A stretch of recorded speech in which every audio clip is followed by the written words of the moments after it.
Hello વિદ્યાર્થી મિત્રો, કેમ છો? લાસ્ટ લેક્ચરની અંદર આપણે વિસ્તૃત પદાર્થ વડે જે ગુરુત્વાકર્ષણ બળ મળે તેની આપણે ચર્ચા કરી. કલનશાસ્ત્રના 2 ખાસ કિસ્સાની ચર્ચા કરી. આ ઉપરાંત ઉદાહરણ વિશે પણ આપણે અભ્યાસ કર્યો. તો આજના લેક્ચરની અંદર આપણે ગુરુત્વ પ્રવેગ અને તેના ફેરફારો જોવાના છે. આ જે ટૉપિક છે એ તમારા સિલેબસમાંથી નીકળી ગયો છે, પણ આ એક અગત્યનો ટૉપિક છે. બાકીના જે ટૉપિક્સ સિલેબસમાં છે, જેમ કે ગુરુત્વ પ્રવેગ જીમાં ઊંચાઈ સાથે થતો ફેરફાર, ઊંડાઈ સાથે થતો ફેરફાર અને અસરકારક ગુરુત્વ પ્રવેગ એમાં અક્ષાંશ સાથે થતો ફેરફાર, આવા 3 જે અગત્યના ટૉપિક્સ છે એ ત્રણેય ટૉપિક્સનો આ પાયો છે. એટલે ગુરુત્વ પ્રવેગ શું કહેવાય, એની અંદર કેવી રીતે ફેરફાર થાય અને એનું સૂત્ર શું છે, આ ટૉપિક ભણવો જરૂરી છે. અને GNET માટે પણ અગત્યનો છે, MCQ દાખલા માટે પણ અગત્યનો છે. જો આ ટૉપિક આપણે સ્કીપ કરી દઈએ તો સીધું તમારે આનું જે સૂત્ર છે GME/RE², આ સૂત્ર તમારે ડાયરેક્ટ સ્વીકારીને આગળ ચાલવું પડે. તો એક સરસ મજાનો અગત્યનો ટૉપિક હોવાથી આપણે સિલેબસમાં નથી, છતાં આપણે આ ટૉપિકનો અભ્યાસ કરીએ છીએ અને આગળના ટૉપિકનો આ પાયો છે, એટલા માટે આપણે એનો અભ્યાસ કરવો જરૂરી છે. બરાબર? ચાલો આગળ વધીએ. તો ગુરુત્વ પ્રવેગ અને તેમાં થતા ફેરફારોની જો વાત કરીએ તો ફર્સ્ટ ઓફ ઓલ ગુરુત્વ પ્રવેગની આપણે વ્યાખ્યા લખીએ કે ગુરુત્વ પ્રવેગ એટલે શું. તો અહીં આપણે લખશું પૃથ્વીના ગુરુત્વાકર્ષણ બળને લીધે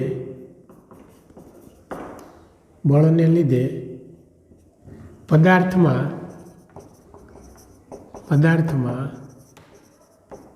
ઉદ્ભવતા પ્રવેગને ગુરુત્વ પ્રવેગ સ્મોલ g કહે છે. માની લો કે આ પેન છે એ એક પદાર્થ જ છે. ચાલો પેનને હું અહીંથી આ મુક્ત પતન કરું એટલે પેન નીચે આવશે. તો પેન જ્યારે મારા હાથમાં હતી ત્યારે એનો પ્રારંભિક વેગ 0 હતો. અત્યારે પેન સ્થિર છે એટલે એનો વેગ 0 છે. હવે જેવી હું પેનને મૂકીશ એટલે એના વેગમાં વધારો થશે, એટલે 0માંથી એનો વેગ વધીને પેન ક્યાં પડશે? નીચે. તો વેગમાં ફેરફાર થયો. તો સમય સાથે વેગમાં થતા ફેરફારને શું કહેવાય? પ્રવેગ કહેવાય. તો પેનની અંદર પ્રવેગ કોના કારણે ઉદ્ભવ્યો? પેન શા માટે નીચે ગઈ?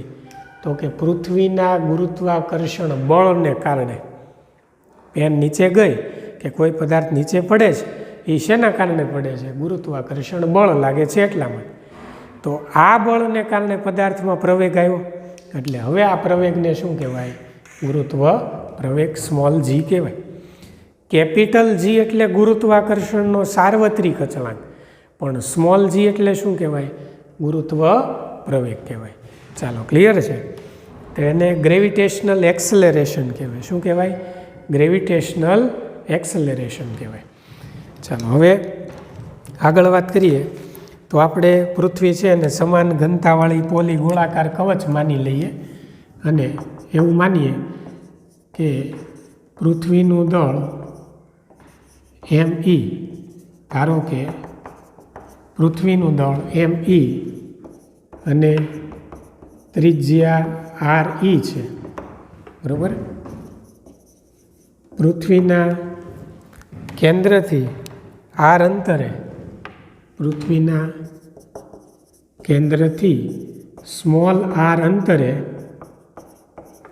એટલે કે r ગ્રેટર દેન RE અંતરે, એટલે પૃથ્વીની ત્રિજ્યા કરતાં અંતર વધારે થયું. કેમ કે કેન્દ્રથી r અંતર એટલે પૃથ્વીની બહારની વાત કરી, એટલે પૃથ્વીના કેન્દ્રથી સ્મોલ r અંતરે સ્મોલ m દળના કણ પર લાગતું ગુરુત્વાકર્ષણ બળ, એટલે આ બળ આ રીતે લખાય F = F = G ચાલો, પૃથ્વીનું દળ ME અને કણનું દળ સ્મોલ m, એટલે ME ઇન્ટુ m. પૃથ્વીનું દળ ME ઇન્ટુ m, એટલે બંનેના દળ આવી ગયા. જી અચળાંક છે અને છેદમાં બે વચ્ચેનું અંતર r². કેટલા અંતરે છે? r અંતર, એટલે r². આની વડે આપી શકાય. આને નામ આપો સમીકરણ નંબર 1. બરાબર. હવે આ બળથી ઉદ્ભવતો ગુરુત્વ પ્રવેગ, જે પૃથ્વીના ગુરુત્વાકર્ષણ બળને લીધે ઉદ્ભવે છે. બરાબર. એટલે ગુરુત્વ પ્રવેગ G F/m. G શું કહેવાય? F/m. એટલે ન્યૂટનના ગતિના બીજા નિયમ F ma પરથી F mg લેતા, ચાલો, F mn જગ્યાએ F બરાબર mg લ્યો અને અહીંથી તમે જીને સૂત્રનો કરતા કરો તો F/m થશે. F/m. આના નામ આપો સમીકરણ 2. ચાલો, એફની આ કિંમત અહીંયા મૂકો. તેથી જી બરાબર 1ની કિંમત 2માં લેતા, સમીકરણ 1ની કિંમત 2માં લેતા. ચાલો, એફની જગ્યાએ આપણે લખશું જી ME, સફિક્સમાં કરવાનું, માસ ઓફ અર્થ ડોટ m છેદમાં GMEM અપોન r². એટલે એફની કિંમત મૂકી, છેદમાં m હતો એટલે ઇન્ટુ m. ચાલો, અહીંથી કેન્સલ થાય તો ગુરુત્વ પ્રવેગનું સૂત્ર શું મળે? GME upon r². તો આ યાદ રાખવાનું. બરાબર. તો આને આપણે કહીશું ગુરુત્વ પ્રવેગ જીનું સૂત્ર. બરાબર. ચાલો, આ તો કણ પૃથ્વીની બહાર હતો r અંતરે, પણ જો m દળનો કણ પૃથ્વીની સપાટી પર હોય તો r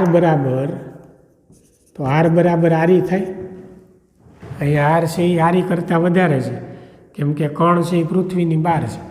માનો કે આ પૃથ્વી છે અને એનાથી r જેટલા અંતરે અહીંયા m દળનો કણ છે. આ રીતનું છે. બરાબર. આ પૃથ્વીનું દળ ME છે, એ ત્રિજ્યા આરી છે. તો r ગ્રેટર દેન આરી થયું, r વધારે થયું કોની કરતાં? અહીંયા જેટલી ત્રિજ્યા આરી કરતાં r કેવું થયું? વધારે થયું. આખું અંતર r થયું.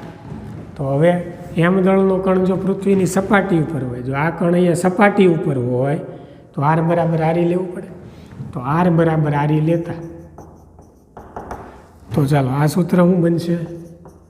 તો સમીકરણ 3 મુજબ, ચાલો, હવે એને GE કહેવાય, એટલે પૃથ્વીની સપાટી પર ગુરુત્વ પ્રવેગ. એ લખશું પૃથ્વીની સપાટી પર ગુરુત્વ પ્રવેગ GE GME અપોન શું આવશે? r²ની જગ્યાએ શું લખવાનું? re². એટલે છોકરાઓ આ બીજું સૂત્ર થઈ ગયું સમીકરણ 4. 3 અને 4 બંને યાદ રાખવાના. r અંતરે લ્યો તો આ સૂત્ર, પણ પૃથ્વીની સપાટી ઉપર કામ કરો તો G બરાબર GME અપોન re² લેવાય. બરાબર. ચાલો, પૃથ્વીનું દળ ME બરાબર 6 × 10⁻²4 કિલોગ્રામ અને પૃથ્વીની ત્રિજ્યા RE બરાબર 6400 કિલોમીટર, એટલે 6400 × 10⁻³ મીટર લેતા ગુરુત્વ પ્રવેગ, ટૂંકમાં લખ્યું ગુરુત્વ પ્રવેગ GE 9.8 મીટર પ્રતિ સેકન્ડ સ્ક્વેર મળે છે. પૃથ્વીને સંપૂર્ણ ગોળાકાર ધારતા પૃથ્વીની સમગ્ર સપાટી પર જીઈનું મૂલ્ય એક સમાન 9.8 મીટર પ્રતિ સેકન્ડ સ્ક્વેર લેવામાં આવે છે. એટલે જો તમે પૃથ્વીને સંપૂર્ણ ગોળાકાર ધારી લો તો પૃથ્વીની સમગ્ર સપાટી ઉપર ગુરુત્વ પ્રવેગનું જે મૂલ્ય છે એ 9.8 મીટર પ્રતિ સેકન્ડ સ્ક્વેર લેવામાં આવે. જી એટલે પૃથ્વીની સપાટી ઉપર, એટલે અર્થ એટલે પૃથ્વી, બરાબર, 9.8 લેવામાં આવે છે. પરંતુ પૃથ્વી સંપૂર્ણ ગોળાકાર નથી. તમે અગાઉ વિજ્ઞાનમાં ભણી ગયા છો કે પૃથ્વીનો ગોળો છે એ સંપૂર્ણ ગોળાકાર નથી, પણ પૃથ્વી છે એ મોસંબી જેવી છે, બરાબર, સંપૂર્ણ ગોળાકાર નથી, બરાબર. વિષુવવૃત્ત પાસે તે સહેજ ઉપસેલી છે અને ધ્રુવ પાસે તે ચપટી છે, બરાબર. એટલે માની લો કે આ પૃથ્વી છે, બરાબર, તો આ વિષુવવૃત્ત કહેવાય. આને શું કહેવાય? વિષુવવૃત્ત. અને આને શું કહેવાય? ધ્રુવ. તો વિષુવવૃત્ત પાસે સહેજ ઉપસેલી છે, એટલે આ રીતે સહેજ પૃથ્વી ઉપસેલી છે અને અહીંયા પૃથ્વી જે છે એ સહેજ ચપટી છે, એટલે ખાડા જેવી છે, બરાબર. આ રીતની પૃથ્વી છે, બરાબર. તેથી ધ્રુવ પાસેની ત્રિજ્યા તમે ગણો, આ ત્રિજ્યા, તો આ ત્રિજ્યા ઓછી થાય અને અહીંયા ઉપસેલી છે એટલે આ ત્રિજ્યા વધારે થશે, બરાબર. એટલે અહીંયા આપણે લખશું વિષુવવૃત્ત પાસે પૃથ્વીની ત્રિજ્યા ધ્રુવ કરતાં 21 કિલોમીટર વધારે છે. તેથી ત્યાં ગુરુત્વ પ્રવેગ ધ્રુવ કરતાં ઓછું છે અને ધ્રુવ પ્રદેશમાં ત્રિજ્યા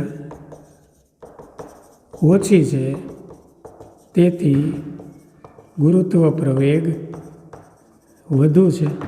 કેમ એમ? તો ચેક કરો. ગુરુત્વ પ્રવેગ છે એ ત્રિજ્યાના વર્ગના વ્યસ્ત પ્રમાણમાં છે ને. અહીંયા તમે જુઓ, જીઈ છે એ 1/r², એટલે કે ત્રિજ્યાના વર્ગના વ્યસ્ત પ્રમાણમાં છે. એટલે ત્રિજ્યા વધે તો ગુરુત્વ પ્રવેગ ઘટે, ત્રિજ્યા ઘટે તો ગુરુત્વ પ્રવેગ વધે. એટલે ધ્રુવ પાસે પૃથ્વી છે એ ચપટી છે, એટલે ત્રિજ્યા ઓછી થઈ એટલે ગુરુત્વ પ્રવેગ વધારે થયો, કેમ કે વ્યસ્ત સંબંધ થયો ને. અને વિષુવવૃત્ત પાસે પૃથ્વી જે છે એ સહેજ ઉપસેલી છે, એટલે ત્યાં ત્રિજ્યા ધ્રુવ કરતાં 21 કિલોમીટર વધારે છે. એટલે આ ત્રિજ્યા 21 કિલોમીટર વધારે છે, એટલે પૃથ્વી સંપૂર્ણ ગોળાકાર નથી. 21 કિલોમીટર વધારે. હવે ત્રિજ્યા વધારે તો ગુરુત્વ પ્રવેગ કેવું હોય? ધ્રુવ કરતાં ઓછું છે. એટલે વિષુવવૃત્ત પાસે ગુરુત્વ પ્રવેગ ઓછું છે, પણ પૃથ્વીને તમે સંપૂર્ણ ગોળાકાર ધારી એટલા માટે જીનું મૂલ્ય કેટલું મળ્યું? 9.8. બરાબર. વ્યાવહારિક હેતુ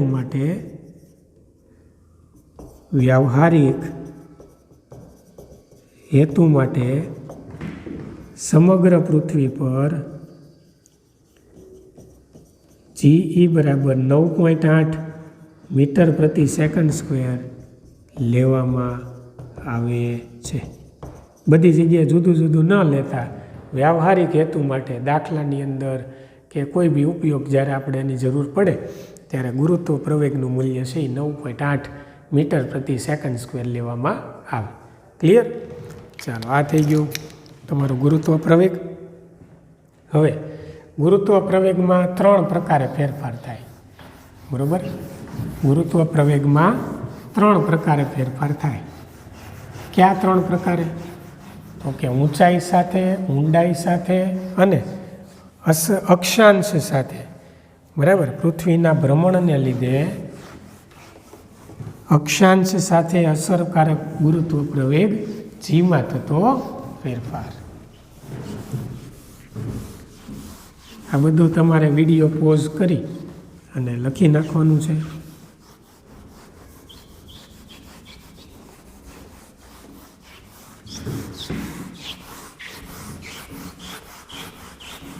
બરાબર, બધા સૂત્ર યાદ રાખવાના છે, કેમ કે આ સૂત્રનો ઉપયોગ આગળ આપણે જેમ થિયરી ભણીશું એમ આવશે. રેડી? તો ચાલો આગળ વધીએ. તો હવે એના ફેરફારો જોઈએ. ગુરુત્વ પ્રવેગ વિશે તો આપણે ભણી ગયા, હવે એના ફેરફારની ચર્ચા કરીએ. તો ગુરુત્વ પ્રવેગ જીમાં 3 પ્રકારે ફેરફારો થાય. પહેલું છે ઊંચાઈ સાથે ફેરફાર થાય ગુરુત્વ પ્રવેગમાં, એને જી ઓફ એચ કહેવાય. હાઇટ એટલે ઊંડાઈ સાથે ફેરફાર થાય, એને જી ઓફ ડી એટલે ડેપ્થ કહેવાય એને, એ આપણે નેક્સ્ટ લેક્ચરમાં જોઈશું. અને પૃથ્વીના ભ્રમણને લીધે અક્ષાંશ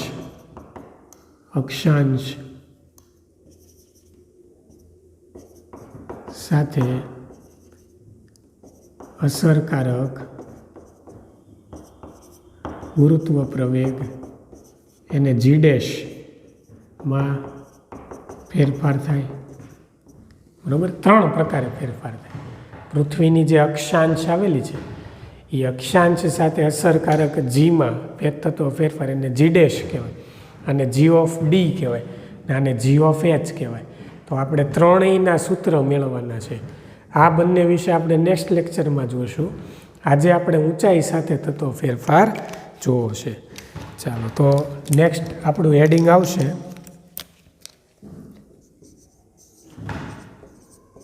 ગુરુત્વ પ્રવેગ જીમાં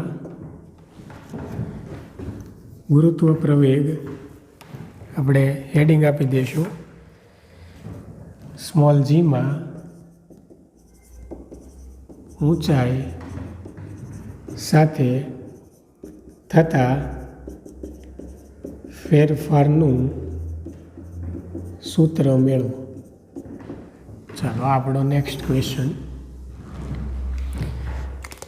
તો ફર્સ્ટ ઓફ ઓલ વિદ્યાર્થી મિત્રો, આપણે જાણીએ છીએ કે પૃથ્વીની સપાટી પર ગુરુત્વ પ્રવેગ g of e is equals to GMEM upon r square, r e ગુરુત્વ પ્રવેગ છે ને, એટલે GME upon r e square સમીકરણ 1 છે. આ આપણે જાણીએ છીએ, હમણાં જ આપણે મેળવ્યું સૂત્ર. બરાબર, GME અપોન આર ઈનો સ્ક્વેર. ગુરુત્વ પ્રવેગ છે એ પદાર્થના દળ પર આધારિત નથી. આમાં જુઓ, પદાર્થનું દળ નથી, પૃથ્વીનું દળ છે. એટલે પદાર્થનું દળ ચાહે વધારે હોય કે ઓછું હોય, ગુરુત્વ પ્રવેગ તો લાગે ને લાગે જ. બરાબર, એટલે ગુરુત્વ પ્રવેગ GME અપોન આર ઈનો સ્ક્વેર. આ થઈ ગયું સમીકરણ 1. હવે આપણે એક આકૃતિ દ્વારા આખી વસ્તુ સમજીએ. ચાલો, આ આપણી પૃથ્વી છે. પૃથ્વીનું દળ ME છે. બરાબર, ચાલો, પૃથ્વીની આટલી ત્રિજ્યા કેટલી હોય? RE છે. E એટલે અર્થ, રેડિયસ ઓફ અર્થ એટલે પૃથ્વીની ત્રિજ્યા. બરાબર, ચાલો, પૃથ્વીની ત્રિજ્યાથી આપણે એટલે પૃથ્વીની સપાટીથી આપણે H ઊંચાઈએ એક M દળનો કણ લીધો છે P બિંદુ પાસે. બરાબર, તો આ ઊંચાઈ H થઈ ગઈ અહીંથી અહીંયા સુધી. બરાબર, આ ઊંચાઈ અહીંયા સુધી આવી ગઈ. આ P કણ છે. તો આખું જે અંતર છે અહીંથી અહીંયા સુધીનું, બરાબર, આ જે અંતર છે એને સ્મોલ r કહી દે. બરાબર, તો આપણે અહીંયા લખશું પૃથ્વીની સપાટીથી H ઊંચાઈએ, પૃથ્વીની સપાટીથી H ઊંચાઈએ પી બિંદુએ આવેલા કણનું પી બિંદુએ આવેલા એમ દળના કણનું પૃથ્વીના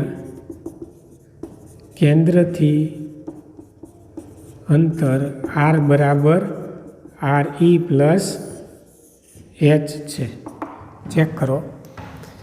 પૃથ્વીની સપાટીથી H ઊંચાઈ આવેલા પી બિંદુનું પૃથ્વીના કેન્દ્રથી એમ દળોના કણનું પૃથ્વીના કેન્દ્રથી અંતર સ્મોલ r બરાબર RE પ્લસ H છે. જો સ્મોલ r કેટલું થાય? RE પ્લસ H જેટલું થાય, બરાબર. તો આ બિંદુએ તેથી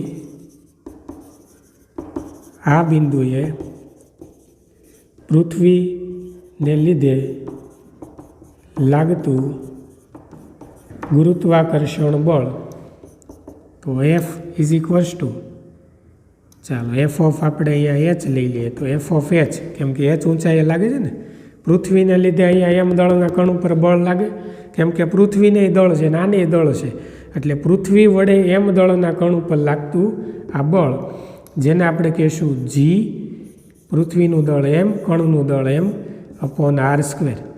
એટલે અહીંયા લખશું g ME m upon R બરાબર શું લખાય? RE પ્લસ Hનો સ્ક્વેર. સમીકરણ નંબર 2. હવે લખશું, હવે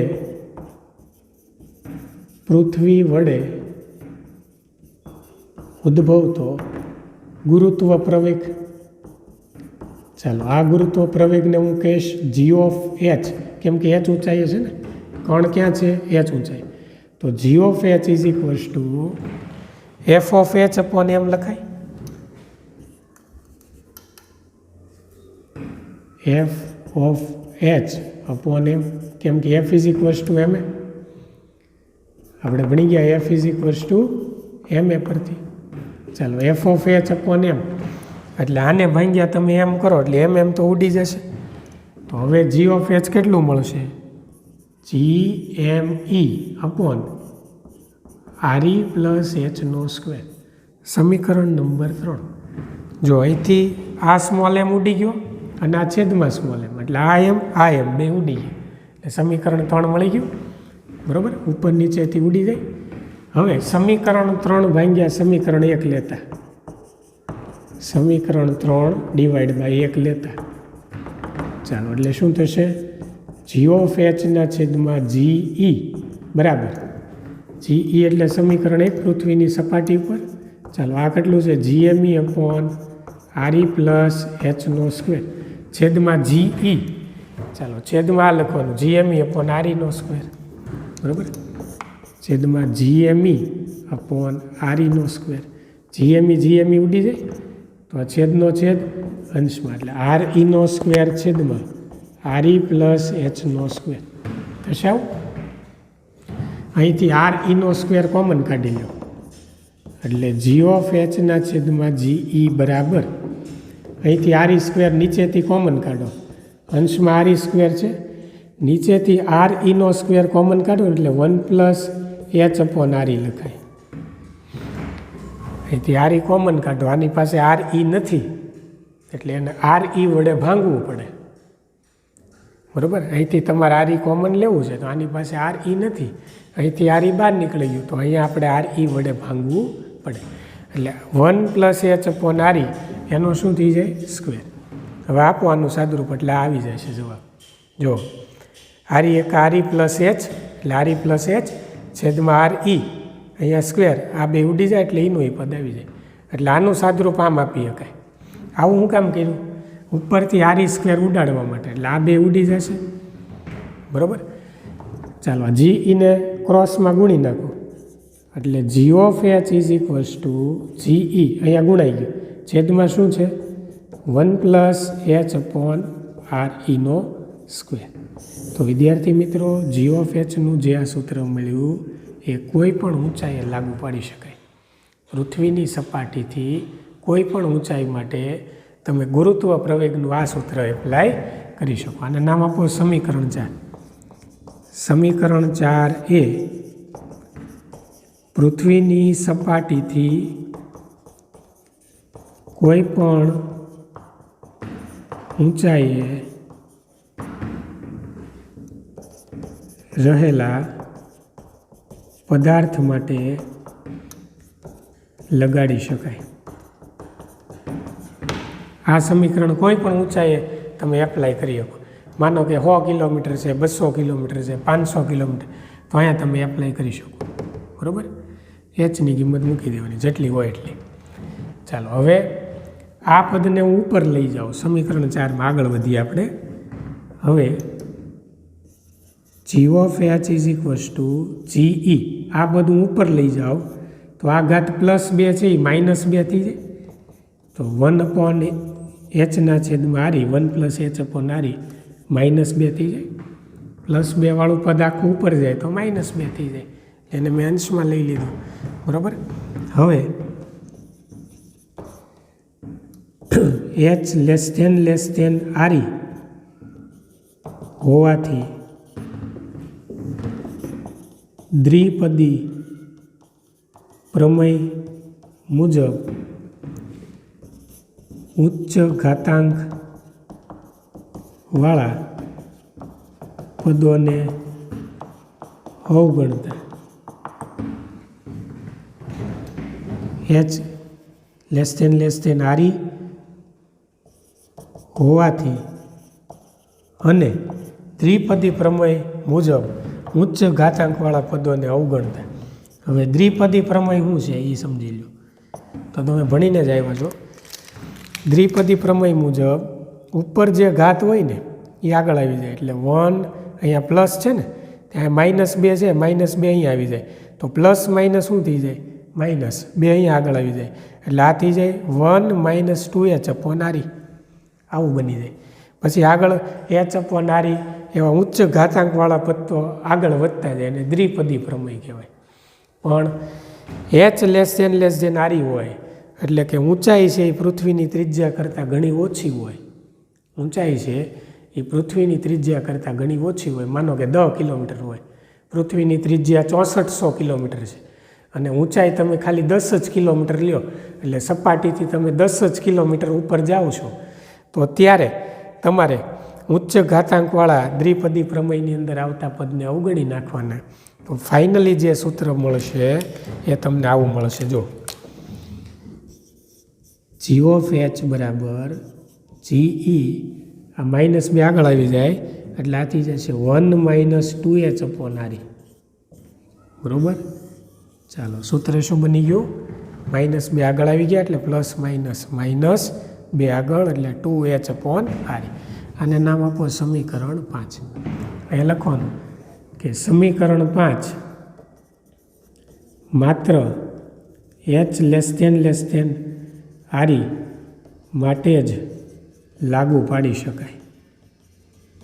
એટલે કે જ્યારે તમે પૃથ્વીની ત્રિજ્યા કરતાં ઊંચાઈ ઓછી લ્યો ને, પૃથ્વીની ત્રિજ્યા કરતાં ઊંચાઈ ઓછી હોય ત્યારે જ આ સૂત્ર લાગુ પડે. બાકી કોઈ પણ ઊંચાઈએ સૂત્ર લેવું હોય ત્યારે આ સૂત્ર લેવાનું. અને જનરલી એવું કહેવાય છે કે પૃથ્વીની સપાટીની તમે થોડીક ઓછી ઊંચાઈએ જાઓ ને એટલે એટલામાં ફરતા હો ને પૃથ્વીની બહાર, ત્યારે ગુરુત્વ પ્રવેગ જીના મૂલ્યમાં બહુ ઝાઝો ફેર પડતો નથી. એટલે 9.8 જેવું જ મળે છે. તો આપણે ચેક કરી લઈએ કે ખરેખર એટલું જ મળે છે કે નહીં. એમ માનો કે 10 કિલોમીટર જઈએ આપણે. બરાબર? તો ચાલો હવે આપણે કયું સૂત્ર લેવાય?